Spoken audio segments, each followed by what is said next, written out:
Kamay. Yan, bale. Ito ay kaya ko nalaman, ito ay blue topaz. Yan o, blue topaz to. Sky blue.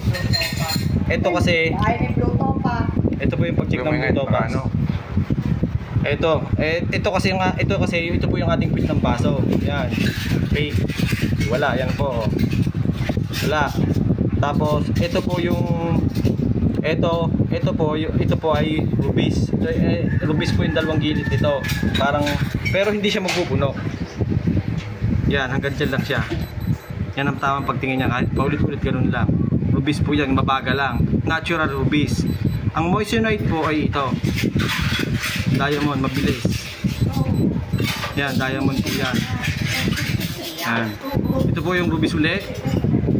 Kahit sa gitna natin nilagay, sabi ganun doon, tamang pagtingin. Yan, gitna yan, o gitna, center, o hanggang doon lang, hindi siya mapupuno kasi hindi siya kasing kagaya ng diamond na 10. Ano lang siya, 9.5 lang yan, yan, ganyan lang yan. Tapos ito po yung sabi kong topaz. Sino man pong gustong umano ay makala lang kayo, puntahan nyo lang po yun, mag-comment na lang kung sinong gustong magano, tuturo ko kayo sa may-ari. Ito po yung topaz. Yan, yellow, topaz po yan.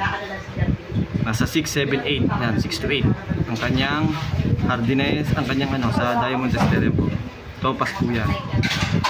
Blue topaz na naka-embed sa stainless. Stainless sa silver, 925 silver. Ito, blue topaz.